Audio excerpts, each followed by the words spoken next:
Hi, this is Reverend Paul Sladkis with Good News Broadcast, Interfaith Minister, and I'm speaking with Therese Borchard. Hi, how are you? Thanks for having me. I'm very excited to get an opportunity to speak with you. You're doing a lot of good work, and it's called, you have a book, Beyond Blue, Surviving Depression and Anxiety and Making the Most of Bad Genes. You have a very successful blog on Beliefnet, right? It's called Beyond Blue. Yay! Yep. Yeah. And the reason is because you have a lot of important things to talk about in your blog, and then people are in need of this surviving depression and anxiety, making the most of bad genes, and you have a great sense of humor about it. Welcome to the show. Thank you. Thanks a lot. So how's things going for you? Pretty stable as of today. You know, we just take it one day at a time. That's a key. That's good. That's all right. And what made you ever realize that? To live life one day at a time? Yes. I think after you live through something like manic depression, or when you live through a nervous breakdown, you really can't go back to living in decades or years. You have to break it down into days because, you know, let's be honest, I think anyone who's had a nervous breakdown is scared to death that they're going to have another one and that their medication combination isn't going to work, and, you know, what if, because you've just hit rock bottom and you know how that feels. So one of the things that does keep me sane is to break my day down into the smallest segments as possible and just really take baby steps, because that's how I got well, you know, just to take just very, very small steps and to do one thing at a time. And so that's one of the most important, I think, tools of recovery.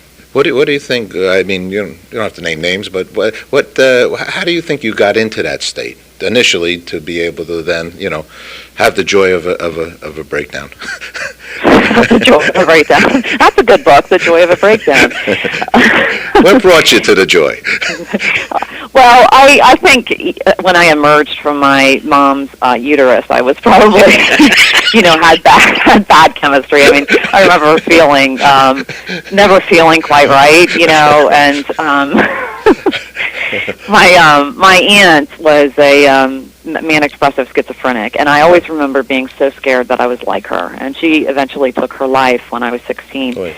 And I just remember knowing the severity of this thing if you didn't take it seriously enough. And so, you know, I kind of did a lot of things earlier on, eating disorder, alcoholism, types of dysfunctions to sort of close that empty womb inside me. And then in college, I finally really dealt with it. But as you know from Brooke Shields and a lot of media, I think it was the postpartum depression. It was the perfect storm, I say, of mental illness when you have a baby, because not only do you have the hormonal stuff, but in my case, my kid did not sleep more than 3 hours a night for 5 years in a row. Okay. So I think the sleep deprivation will send anybody to the hospital. Sure. And then I also, you know, wanted to be home with them, but that was so isolating. And I'm a person who needs a lot of stimulation from outside. And so I think there were lots of things to sort of kind of create the perfect storm that caused a nervous breakdown that happened to me. Okay. And do you really do you think that it could be genome or genetic, that certain parts of you, you know, are, you know, from the family tree?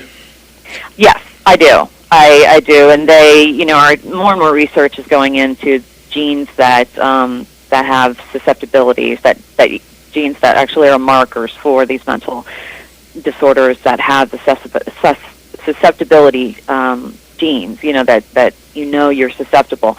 I think my theory is that you're okay if you have bad genes and are born into a good family. You're okay if you have good genes and are born into a bad family. Okay. But if you, not to say that my family is bad, but I don't mean that at all, but it did have a lot of, you know, some trauma and my parents' divorce and stuff like that. And I think if you put a person who has such a strong propensity toward mental illness into a family that's not completely stable, then that's, where you have the problem.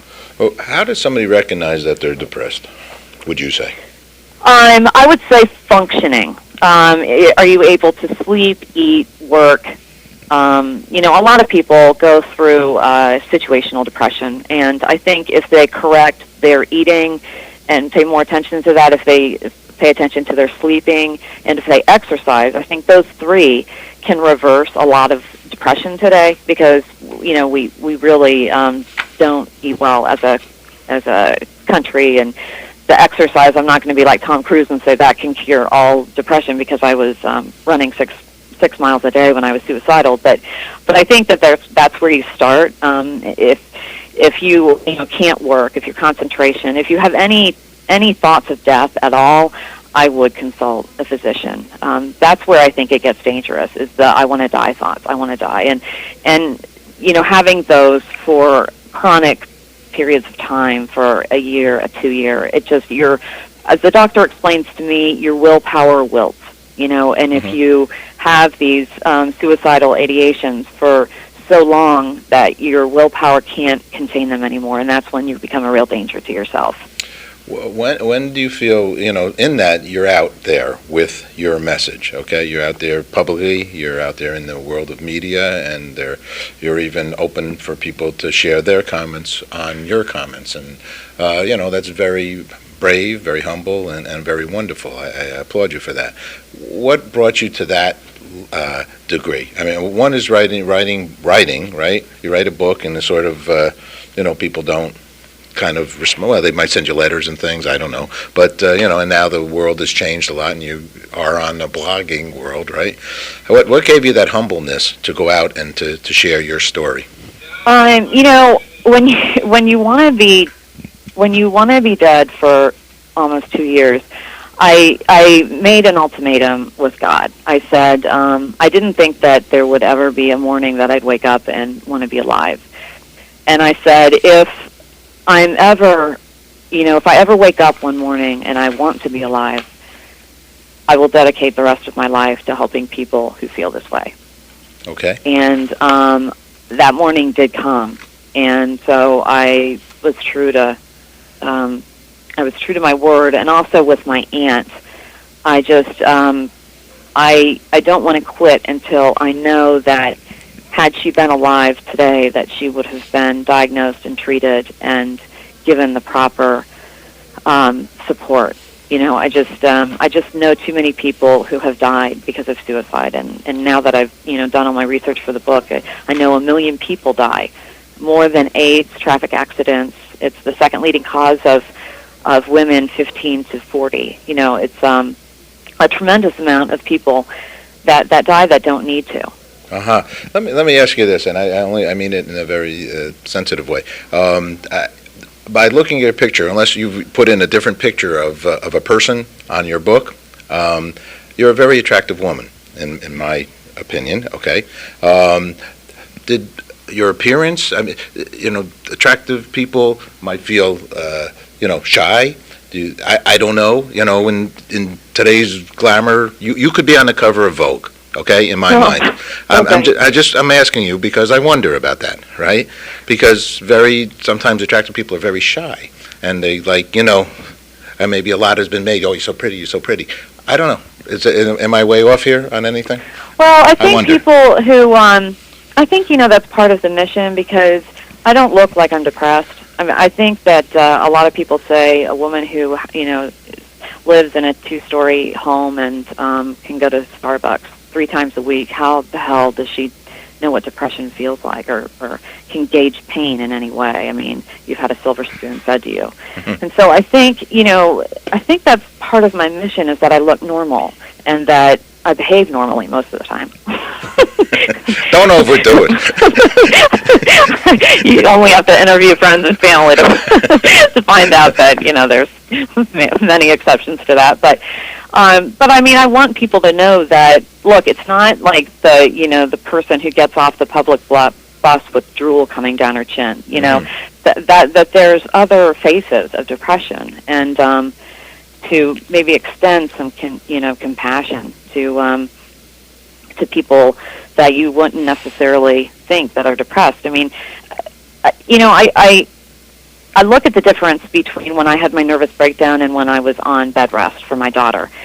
People were so much more comfortable to, give me casserole, to come over, or, do things when I was on bed rest because it's legitimate. You don't shy away with kind of an awkwardness. But with depression, people are like, I don't know what to do with that. Right, sure. And I think that's wrong because I was in more of a danger when I was depressed than I was with my daughter preterm labor, and I think people should help each other and relieve some of the stresses that would relieve some of the depression. Well, a lot of time with celebrity status kind of people, people are like amazed, they have a house, they have this, they have that, and unfortunately, quite often they also have depression and they have problematic lives. Even with their success, they don't know how to handle success, don't know how to deal with it, right? It's out there. Yeah, and we won't say names, right? Nah, no names. We don't need names. But let me ask you, this is important. What's a stage 4 people pleaser? Well, actually, that's my New Year's resolution, to become less of a people pleaser. I have a tremendous need to have people like me and to have people to be approved by people, to get that approval that I'm caught in that fear of not being liked. And I think that, comes from my childhood and stuff. I want to be free of that. Free of that, all right, because I'm on the same page here. I want to be, I have been the president of the class always in high school and in college, and I want to be liked, and I'll go crazy to do all I can to be liked. So what should we do there? It's a gift. I think it's a gift. It's a blessing. Yeah. I think people pleasers do better in business because I bet you can gauge people better than someone who has no clue. But I sort of envy them because they don't go through the turmoil when they learn that somebody doesn't like them. You know what I mean? Uh-huh. Whereas I'm just eaten up. But I don't know if I'm really liked. I just know I'm very accepting of everybody in this world. For their opinion and their thoughts, and the other person's, even if they're totally contrary. You have a good. I'm a Gemini, so I was like, yeah, well, that's a good idea. No, that's a good idea. And some people say you're very political. I say I'm not political. I'm just this way. I would just say that is open-minded. I'd say you're more open-minded than I tend to think of a people pleaser as someone who can't. You do things for the feedback. Like I get asked a lot if I can help people get published, and I really want to, and so I've sort of begun this track of just now I have like tons of submissions coming to me, and I'm not a literary agent, but I'm afraid that these people won't like me if I say, look, I don't have time. Okay. The success of the book, how's it going? Beyond Blue, Surviving Depression and Anxiety and Making the Most of Bad Genes. How's it going? Good. I was reviewed on headbutler.com today. Jesse Kornbluth, do you know him? No. He was a contributing editor for Vanity Fair and The New Yorker, but okay. And I was afraid because he's pretty he's very honest. But it was a good review, so that made me happy. That's good. So here's techniques you have used in your recovery. Design 12-step mental health programs. Sanity break tips, such as 9 ways to stop obsessing. What's one of those? Yeah, well, most of my blogs are, these lists, like 9 ways to stop obsessing. And so what I did with the book is I took some of my popular blogs and I made them into sanity breaks, excuse me. Because, you have to kind of break up this heavy matter of depression. It's a very weighty topic. I thought with some kind of lighter things of, look, this is how I tamed the obsession in my head. And, so one of those is like trying to find the humor in it, or having a friend that you can tell your obsessions that he'll, end up making you see it in perspective, that sort of stuff. Confidant type of a person. That's very important for people. Isn't it sometimes, though, the people that have really serious depression, they sort of like, they hide within their own being and don't even reach out, right? I think that's a crucial step, yes, is the support. And I think that's where Beyond Blue really helps me, the blog, because I get to be, with and help people on a daily basis. And we have I moderate a Beyond Blue depression online support group, and we can, create threads and talk to each other. And I think that's really important to have a group of people who understand you, especially when you don't have a lot of family members and friends that do. Uh-huh. All right, that's beautiful. And the web is a great place for it now, right? I mean, it gives a lot of people opportunity. Yeah. All right, you're doing beautiful work here. Thank you for doing it. I'm going to read a quote from the beginning of your book. One should learn from turmoil and pain, share one's joy with those less joyful, and encourage passion when it seems likely to promote the common good, said Kay Jameson. And your book, Beyond Blue. Last question, what's good news for you? What's good news for me? Good news is that there's hope, I think. Even if I do fall into this rut again, I know that I will be hopeful that it doesn't last forever and there's a way out. Beautiful. Okay. It's a real honor and pleasure to speak with you. Congratulations on sharing so much positive, life-affirming thoughts with a lot of people. Congratulations. Thank you.